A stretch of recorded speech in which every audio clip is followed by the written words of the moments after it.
Assalamu alaikum wa rahmatullahi wa barakatuhu. Alhamdulillah wassalatu wassalamu ala rasulillahi sallallahu alayhi wa sallam. Rabbi shrah li sadri wa yassir li amri wahlul uqdatan min lisani yafqahu qawli. Allahumma la ilma lana illa ma 'allamtana fa'allimna ma yanfa'una wanfa'na bima 'allamtana wa zidna ilma. Omulabi waffe kumpeo zaffe za Al-Hidayah Islam Media nyongera okulamusako n'ekiramuso ekisinga obulungi nti assalamu alaikum wa rahmatullahi wa barakatuhu. Nabi Muhammadin sallallahu alayhi wa sallam bwe yatumibwa yagamba nti bu'ithtu li utammima salihal akhlaq. Allah subhanahu wa ta'ala yantuma okubeera nga nzijuliriza empisa ennungi. Naye mu mpisa ennungi yajja nga tusomesa empisa nnyingi Nabi Muhammadin sallallahu alayhi wa sallam. Naye mu mpisa ennyingi ezo ze yatusomesa mwalimu okubeera nga abatukulembera mu bakulembeze babeera nga basaasira ate bakole ebisinga okuba nga bye bituufu mu kiseera kyabwe ekyobukulembeze. Hadithi nyingi ezajja nga zoogera ku nsonga eyo. Nabi Muhammadin sallallahu alayhi wa sallam yagamba kullukum ra'i, mwenna mu kapasite yammwe Allah subhanahu wa ta'ala gyabawadde ra'i, muri balunzi. Mwenna mwetisse obuvunaanyizibwa Allah subhanahu wa ta'ala bw'abatisse okusinziira ku ebyo ebifo by'abataddemu oba okusinziira ku buvunaanyizibwa obw'enjawulo Allah subhanahu wa ta'ala bw'atwazise. Wa kullukum mas'ul, era mwenna mugenda kubuuzibwa mu maaso ga Allah subhanahu wa ta'ala kwebyo omulungi Allah subhanahu wa ta'ala bye yabawa okubeera nga mukuuma. Kaakati bw'abanga Allah subhanahu wa ta'ala abawadde obulungi bungi, mulina okwegendereza na butya bwe mubukwata okubeera nga mutuuka mu maaso g'omulungi Allah subhanahu wa ta'ala nga mulina ansa ezigenda okubeera nga zibabuuzibwa. Kyekiri Nabbi sallallahu alayhi wa sallam kyagambye wa kullukum mas'ul, era mwenna mugenda kubuuzibwa ku buvunaanyizibwa obwo Allah subhanahu wa ta'ala bw'abeera nga abakwasizza. Saawa zino tulina abakulembeze baffe ku mitendera egy'enjawulo. Tugenda mu bululu, tugenda mu mbeera ya byabufuzi, tugenda mu mbeera ya kwekenneenya. Ani gwe tuwa obukulembeze? Wenjagalidde okubeera nga mbajjukiza buli yenna avuddeyo okubeera nga abaako n'ekifo kyagenda okuyimiriramu nti anta mas'ul. Allah subhanahu wa ta'ala agenda kubuuza butya bwe wayingira, butya bw'owangadde, butya bw'ofulumye, biki by'okoleddemu, era bw'obanga oderigeetinze abo b'oderigeetinze okubanga balina bye bakuyambako mu buvunaanyizibwa bwo buli Allah subhanahu wa ta'ala bw'agenda okukubuuza, ogenda kubeera nga oddamu biki?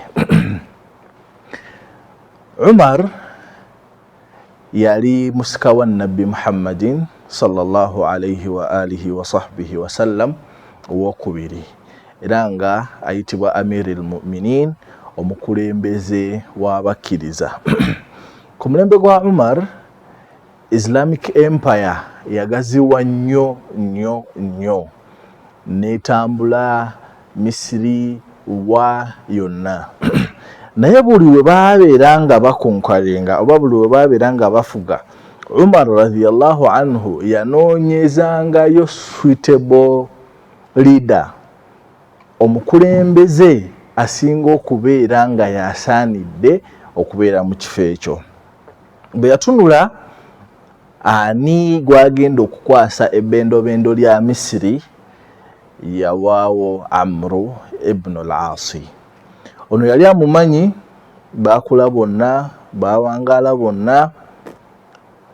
Faja'alahu waliyan li Misiri, n'abeera nga yamuteeka e Misiri nga ye gavana, yakwasaganya ensonga z'e Misiri.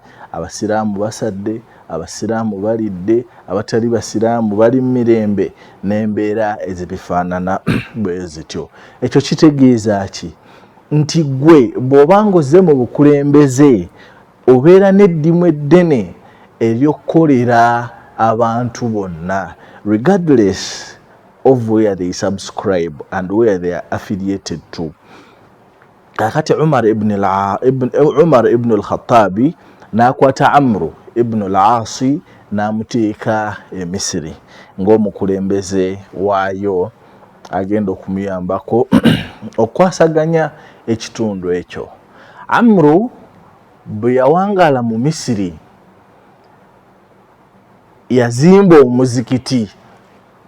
Mu kuzimba omuzikiti ogwo nga waliwo ekifo oba akapoloti nga bw'aba akagasse ku muzikiti kagenda kubeera nga kakola bulungi, omuzikiti guveeyo n'ekifo kibeere nga kimala abantu okusaaliramu. Naye ng'ekifo ekyo kya mukyala, omukyala oyo n'agaana okubeera ng'aguza Amru ibn al-Asi ekifo ekyo akizze ku muzikiti. Yali Mukibuti. Amru ibn al-Asi n'ayita mu kawaayiro ke bayita public interest.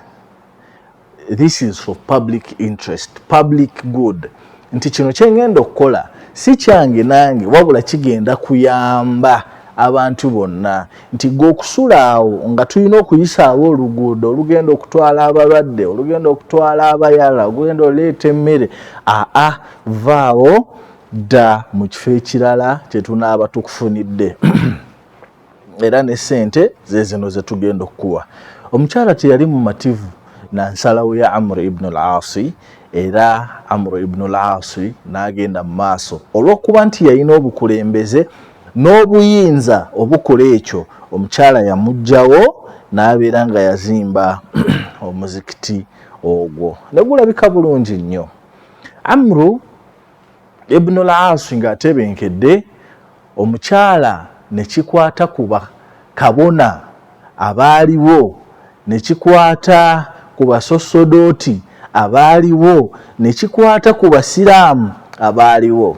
Ne bamugamba nti Amru ibn al-Asi tulina gye tusobola okumuloopa, era katukutegekere entanda eno obeere ng'ogenda nayo e Madiina, ojja kusangayo Amir al-Mu'minina Umar ibn al-Khattab radiyallahu anhu. Omukyala ne bamuwa omuvubuka oba maharami we agenda okumuwerekerako mu lugendo aleme kufuna buzibu ng'omukyala n'embeera zaabwe nga bwe tuzimanyi. Ne batambula ne bayita mu buwonvu n'obugga paka bwe baatuuka e Madinatul Munawwara. Bwe yatuuka n'abuuza nti woofiisi ya head of state eriwa? Njagala kulaba Umaru, bangambye ali mu kitundu kino. Umaru nga kituufu mwali, naye nga bw'onaalaba embeera nga waliwo akatale ku kkubo, kati nga Umaru ali awo ayazeewo akakeekake yeebase. Omusajja n'amugamba wuuyo awo. Fataajjaba al-mar'a, omukyala ono ne yeewuunya nnyo n'agamba nti tayinza kuba omusajja akulembera ensi yonna ng'ali awo bw'atyo. Naye n'agenda n'amuzuukusa n'agamba waayi gwe bandaze, ayinza okuba nga yalina okuntuusa ku mukulu. Omukyala bw'agenda n'alaba Umaru n'azuukuka n'amugamba ma biki ya amatallah, nsonga ki omuzaana wa Allah subhanahu wa ta'ala? Omukyala n'abeera nga amugamba nti nze nva Misiri, ndi mukyala Muqibti, naye omukulembeze gwe watusindikira e Misiri siri musanyufu na nkola ye ya bintu. N'amugamba lwaki? N'amugamba nti nabadde n'ettaka lyange, kataka kange katono 5 ku 100, n'angamba nkamuguze azimbewo omuzikiti neŋŋaana, naye n'agamba nti olwa public good agenda katwala, era n'akatwala n'azimbawo omuzikiti.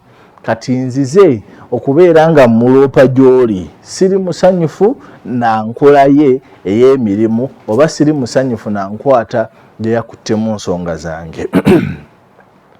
Umar ibn al-Khattabi radiyallahu anhu n'asituka, effeesi ye n'ekyuka, n'eraga obwennyamivu buyitirivu, era n'abeera nga yakwata omukyala ne bagenda mu woofiisi ye ng'aliko n'obuswandi n'awandiika n'akulukuunya ebbaluwa n'agamba nti bisimillahi rrahmani rrahim, ntandise n'erinnya lya Katonda omulungi omusaasizi ow'ekisa ekingi. Asaasira abamukkiriza n'abatamukkiriza. Min Abdillah Umar ibn al-Khattab amir al-mu'minin. Kino ekiwandiiko kivudde ew'omuddu wa Katonda Umar ibn al-Khattab, omukulembeze w'abasiraamu. N'awandiika statement, laisa Kisra a'dilu minna. N'amugamba nti owange Kisra tayinza kuba nga yatusinga obwenkanya wassalaamu. N'abeera nga yamusiibula, n'asiiringa n'awa omukyala n'amugamba nti gitwalire Amr ibn al-Asi e Misiri. Omukyala bwe yalaba, kuba yali amanyi okusoma, n'atambula nga mwennyamivu, n'agamba nti oli omusajja gwendese eri, gwe mmanyi n'amaanyi g'alina, omuwandiikidde jasi akantu kalimu statement emu 2 bweti, era mu kkubo mu kutambula olw'obusungu obungi ng'alaba tafunye bwenkanya, yagisuula ebbaluwa. Naye jjukira nti yali alina gw'atambudde naye, gwe yali atambudde naye n'agironda.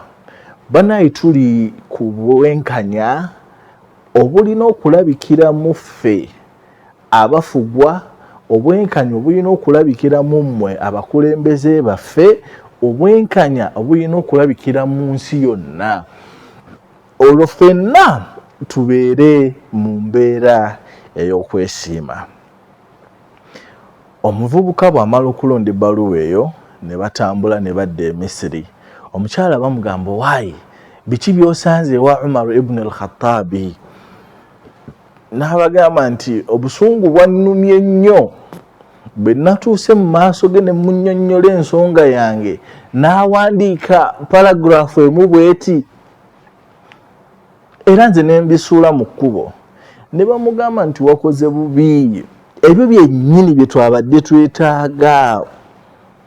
Naye olw'okuba nga abayita ababiri bejjukanya, oli yali alonze ebbaluwa, yategeera nti ono busungu na nnaku ya property ye mukozesa, najja n'abagamba nti ebbaluwa njirina.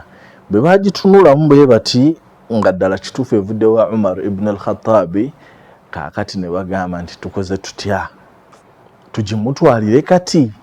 Ne bagamba nti tujja kugimuwa ku lunaku olw'okutaano nga n'abasiraamu be weebali, balabe ekyo balabe omukulembeze waabwe biki bye baamuzeemu. Naye ng'ekyewuunyisa, teri n'omu amanyi statement eno nti omukulembeze Kisra tayinza kubeera mwenkanya nnyo kutusinga. Ekyokulabirako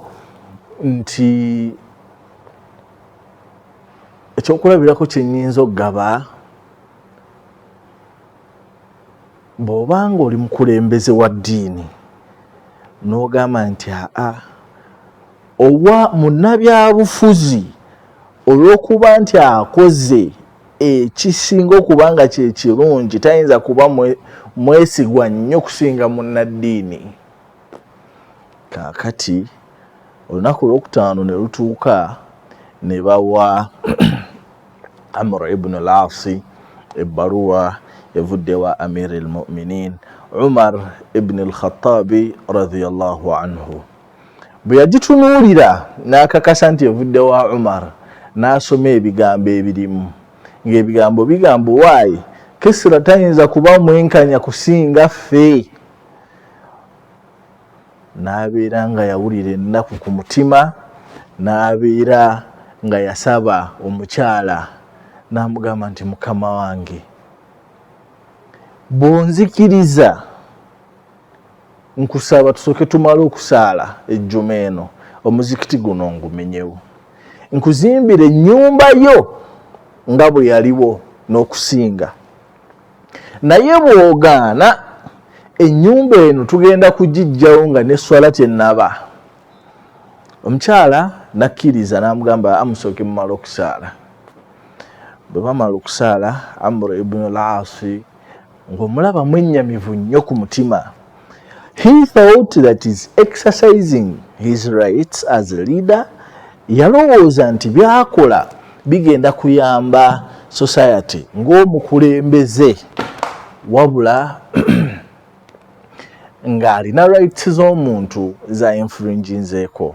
Amru ibn al-Asi bwe baamaliriza okusaala, n'embeera omukyala gye yamulabamu yamugamba nti nga tonnaba kumenya muzikiti guno sooka onnyinyonnyole, Kisira ono yaliwa atayinza kuba mwenkanya kubasinga. Amru ibn al-Asi n'amugamba nti munnange, bwe twali mu jahiliya nga tukyali bavubuka bato, nali ntambula ne Umar ibn al-Khattab radiyallahu anhu. Kubanga mu jahiliya baalina amaanyi, baalina obuyinza, ne bagamba nti kabaka yeegomba ekifo ky'omukyala omukulu ng'alina n'ente ye gy'alunda, n'ayagala okimuguza omukyala n'agaana, n'asaba omukyala n'agaana. Kaakati kabaka akhiran ne bayingira enzikiriziganya n'omukyala, n'amugamba nti mukyala gwe nzikiriza ntwalewo. Omukyala n'amugamba bwe mba wakukkiriza nja kukkiriza na condition emu nti ekifo ky'oyagala okutwala nze waliwo wali wennundira ente yange, nja kubeera ne free access buli kadde ke njagaliddemu okujja okulunda ente yange, mbeere nga nkomawo era mu budde nga nze bwe nnaaba ndabye. Kati lwali lunaku lumu nga kabaka ayisa abantu ku kitundu, abayise babeere nga bajaganya, ayise bakabaka banne, ayise baminisita, ayise ba MP, bonna olukiiko nga lutudde luweddeyo. Omukyala n'abeera nga ajja n'ente ye mpola mpola. Bano ab'oku mulyango bwe baamulaba ne bajjawo carpet, red carpet ne bazijjajjawo. Omukyala n'ayisaawo ente ye n'agenda n'agiriisa. Bw'amala n'akomawo olw'eggulo. Bwe yayitawo ne babizzaawo era omukolo ne gugenda mu maaso. Bwe yakomawo olw'eggulo ne bajjawo red carpet, n'ayitawo n'ente ye n'agenda. Ne bamubuuza nti mukyala kyoyo ayinza okututeeka mu mbeera efaanana bw'eti, tasobola kugumiikiriza? N'amugamba nti ono omukulembeze ayogera naga nti nedda omukyalo oyo nina endagaano gye nakola naye nze okulaba nga olubiri lwange luli wano bwe ruti. Nti ndagaano ki? N'abagamba nti bwe yali anguza ekitundu kino yaŋŋamba nti wali wansi wajja kubeera nga wanteeye kubanga papasire kye yali yakolerawo yadizayiningawo nga wanteeye kulya. Era ekiseera n'aŋŋamba nti ajja kubeera ne access eyingira wayagalidde era abeere ne access efuluma wayagalidde, ne tubeera nga twakkiriziganya ku mbeera eyo, nze naye abeere nga akola bw'atyo. Ne bubeera ng'obwenkanya bwalabibwa ku mulembe ogwo. Kakati Umar ibn al-Khattab radiyallahu anhu kyagamba Amr ibn al-Aasi eri gyali e Misiri nti gwe amanyi ne bino byonna ebyaliwo oyinza otya okubyerabira oli atwale ekintu kyaffe. Omukyala bwe yawuliriza sitoori efaananako bw'etyo n'abuuza nti obusiraamu bwammwe ekyo kye bubalagira? Amr ibn al-Aasi n'amugamba nti munnange eddiini yaffe ya'muru bil adli wal ihsan, eragira bwenkanya ate eragira kola bulungi. Nsaba onsonyiwe n'ebyo byonna bye nakola ku nnyumba yo, era nzikiriza ejjumako ewedde tubeere nga tumenya omuzikiti guno tuteekewo ennyumba yo. Amr ibn al-Aasi omukyala n'awulira nga kimukutteko, n'agamba nti bwe kibanga eddiini yammwe kino kyeragira nzikiriza nti tiri asinzibwa mu butuufu okuggyako Allahu subhanahu wa ta'ala, Nabbi Muhammadin sallallahu alayhi wa alihi wa sahbihi wa sallam mubaka we. N'abaaliwo mu basosodooti ne babeera nga bakkiriza nti teri mazima ddala asinzibwa mu butuufu bwa kusinzibwa okuggyako Allahu subhanahu wa ta'ala. Era omukyala n'abeera nga ettaka yaliwaayo mu mutima mulungi eri eddiini ya Allahu subhanahu wa ta'ala. Mukyo ki kyenjagala tuyigemu? Nti amazima gasobola okulabibwa nga agakoleddwa naye ng'ate olina kwobuuseemu akatono bwe kati ne kakuteeka ku sayidi etali ya mazima naye ne kirabika nga gwakoze amazima.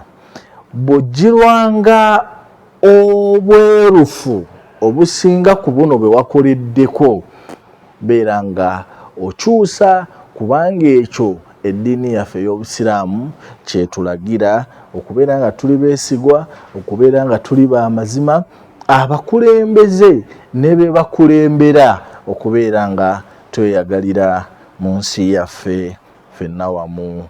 Wa hadha, assalamu alaikum wa rahmatullahi wa barakatuhu.